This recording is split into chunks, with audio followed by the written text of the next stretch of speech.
Hello, we're Group 9, and today we're going to be talking about managing the common cold in children.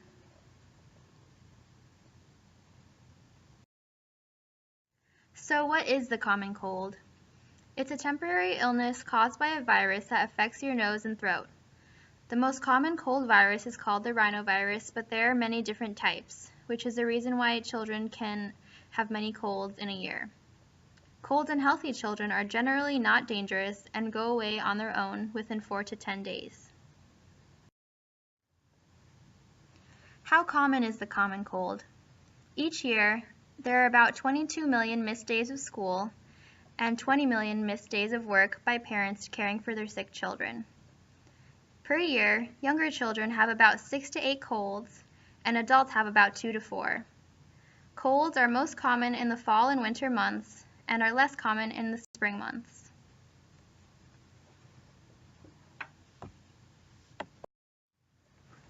So why are children more at risk? Well, the first thing is age. Babies and preschool children, they don't have as well developed immune systems and as such have less protection to viruses. Immunity. Because of their young age, it is less developed because they don't have the exposure that older children have. And their environment. Kids spend a lot of time at school with other kids. They don't do a very good job of washing their hands, and the common cold can spread easily. So prevention. Of course, wash your hands. A good way to do this is to sing the happy birthday song 2 times while using warm soapy water. Keep your household surfaces clean, such as your doorknobs, countertops, sinks, and toys. Vitamin C. There's a common misconception that if you take vitamin C, it'll prevent colds from happening, but that's not true. What it can do is shorten the length of a cold if you take it beforehand.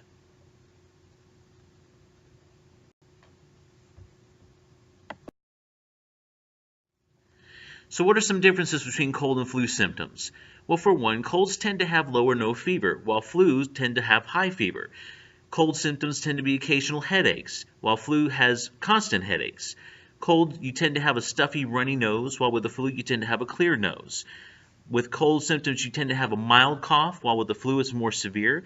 And with a cold, you're not quite as tired, whereas with the flu, you tend to be very tired, and it tends to be for a long period of time. So managing the symptoms. Remember, colds normally go away on their own without special treatment.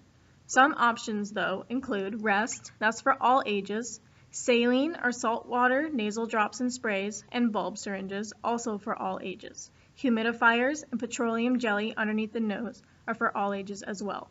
Vapor rub or Vicks that is for children 3 months and up, and that can be used for a sore chest from coughing. Drinking plenty of fluids is important for children 6 months and up. Elevating the head for 12 months and up, and gargling with salt water.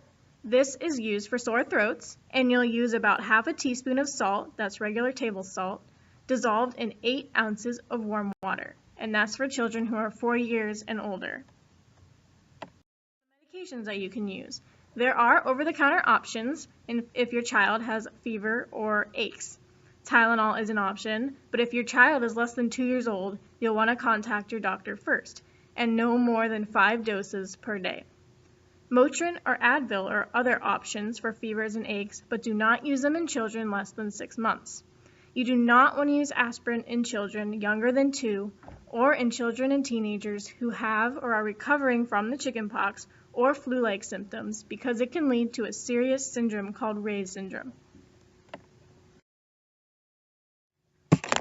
Okay, so we're going to go over Tylenol dosing now. I should warn you ahead of time, don't use Tylenol in children who are 2 years of age or younger unless you ask your doctor about it. Now going on, we'll go ahead and start with an example using the weight range of 36 to 47 pounds. So say for example if you have children's Tylenol suspension liquid, you can use 1.5 teaspoons of that, or if you have the Tylenol's melt-away chewable tablets, you can use 3 tablets of that, and that's an equivalent of the previous medication.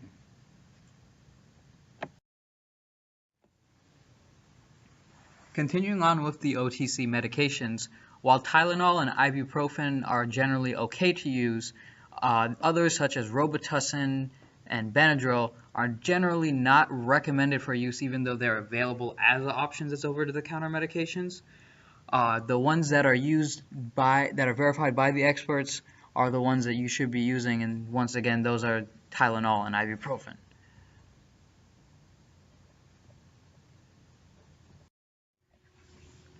So now you're probably wondering, well, I've given my kid the medication, I've tried everything, I've tried chicken soup, I've tried Sprite.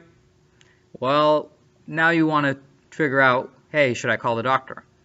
So if you notice that there's no improvement after a while, a few days per se, you definitely want to get in contact with your physician.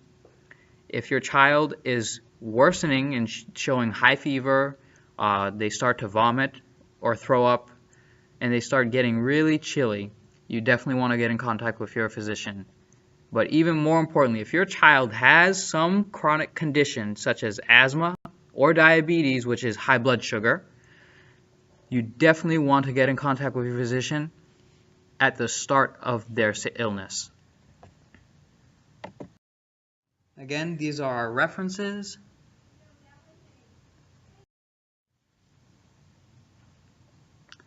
These are the continuation of our references. We want to thank you for listening to our little presentation, and we hope you have a lovely day.